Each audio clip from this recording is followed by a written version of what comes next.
for kids, do you do all ages or just elementary? It's pre-K through 5th here, so elementary only. So for the little ones, Mm-hmm. when violence hits their communities and they come to you expressing, I don't know what's going on, they might not comprehend completely death, Mm-hmm. what do you say to those kids for mental health to help them deal with the tragic they're going through? Okay, the first thing we always do is thank the kid for being brave enough to come talk to someone about what's going on, because mental health issues or things that we're afraid of, it's hard to talk to someone. The next thing that we like to do is make sure that we reach out to parents and let them know, hey, there's this concern. But at the school level, we continue to talk to the child, and anytime they need to speak with a counselor, all they have to do is just tell their teacher, like, hey, I need to see this person, and we check in with them every day. What do you tell them?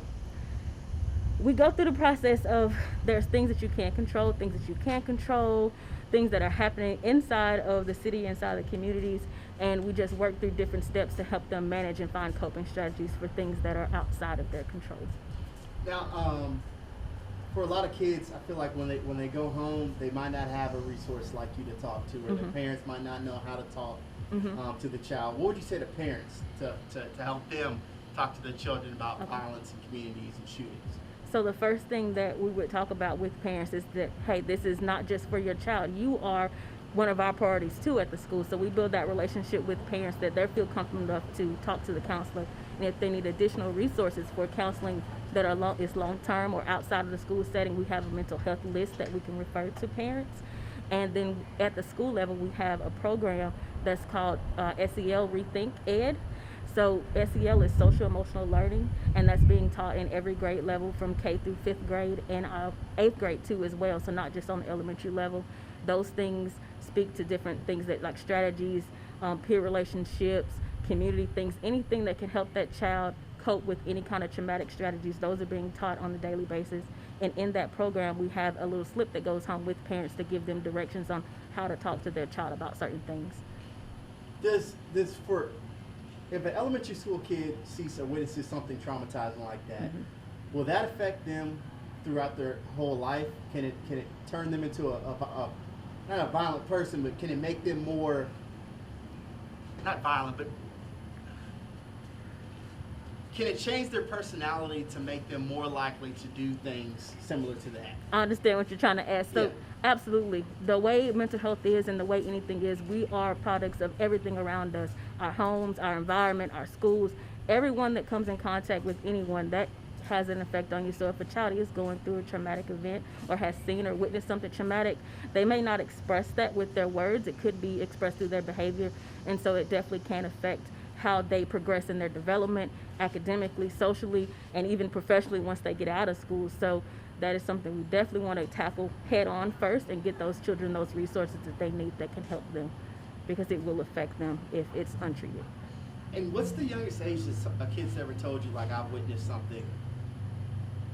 I don't have a youngest age actually, but I mean, you'll be surprised when any child comes up and tells you in a school setting or outside of a school setting. So I don't have a definite age on that, but it's spanning from pre-K, probably even daycare, all the way into high school and adulthood. So I couldn't give you a definite on age group for me, but it spans everywhere.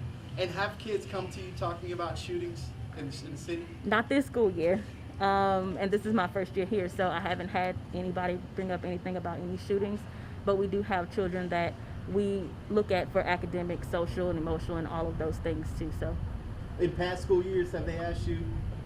I haven't. This is my first school year, so I can't speak on past ones. But Gotcha. And, yeah. and what is something a parent or a guardian could say directly to their child to help them ease through the stress of a shooting? Like something directly or a strategy? Something directly. I'm here for you. Thank you for telling me that you're struggling with something, and we'll find our resources and we will reach out to other people to best help you.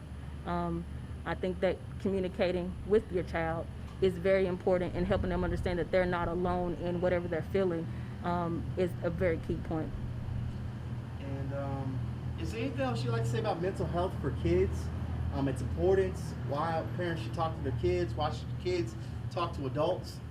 I would say mental health is very important for every age level, and I think that if we all remember that children are just little adults that haven't got there yet, and we make sure that we give them all the tools they need to be successful adults, and that includes the mental health. And if we don't discuss that, then that's a little piece that's missing in the puzzle. So very important, and I would always say, please discuss mental health and any fears, concerns, and needs, and praise your children. Absolutely praise them for the things that they do well, because all of that provides good mental health stability. And Sabrina, do you want to mention the new SEL learning and how Okay. Cato Schools has just introduced this just before this school year? Yeah. So the SEL is the Rethink Ed that I spoke about it earlier. It's a mental health tool, social emotional learning tool that every child is receiving in their classrooms, and it's 3 days out of the week, 15 minutes each day. And we have assessments in that program that we can look at and say, hey, this child may be falling short on a certain category, or we might need to supplement things. So it kind of brings up that topic of, hey, this is something that may be going on. We're talking about feelings, we're talking about emotions, we're talking about coping strategies. And if the teacher's seeing a need, and if we're seeing in that program that, hey, they're testing a little low, or their assessment is a little low, then we can always pull them in for counseling that way, and then communicate with parents and refer out if we need to refer out for any long-term situation. Is this for every child? It's every child. Every grade level? Yeah, except for pre-K. So from kindergarten to 12th? Kindergarten till 12.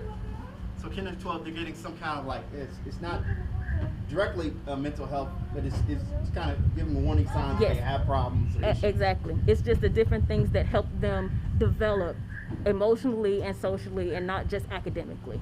Do you see more in the middle school kids? I haven't been in middle school, but definitely there's an age range that things tend to deviate one way or the other just because of developmental levels. So at that age, you're looking at peers versus parents or teachers. It's just the way you develop and how children are progressing forward. And another question I have for you. Uh-huh. Let's say a fifth grader who's about to go to middle school. Okay. And let's say the fifth grader has a little brother, sister. They Mm-hmm. go home. Fifth grader is almost an adult. The mom or dad might have 2 or 3 jobs working, Mm-hmm. and the fifth grader has to, care for his little brother and sister, Mm-hmm. or deal with what's going on. Mm-hmm. What can a child do to be able to handle the stress? I know you say talk to an adult, but Mhm. are there any tips that a child can do? Maybe write things down and give it to an adult later, or just what can a kid do? Yeah, they absolutely can write things down, write notes, and give them to an adult or even their parents. And any situation in my opinion, that is a lot of adult stress on a child, so we can't expect them to be able to handle that by themselves, and maybe they shouldn't handle them by themselves. So of course, if there's something like that going on, the main priority at our school is that this child is a child. We're focusing on learning, we're focusing on academic success, we're focusing on personal growth, development, emotional success, and making sure that if that child comes to school and they're dealing with whatever they're dealing with at home, they're safe at school. They're allowed in an environment to learn and grow with everybody else who may not have that stress at home. So it's kind of tricky when you look at school and home, because there's some things that at home we can't necessarily control, but at school we can make every effort to bring in parents and provide resources and make sure that child is safe at school and it has the ability to grow and develop without those stressors. You did an excellent job. Thank you. Thank you. All right. Okay, excellent job. Okay. That was an excellent job. Can I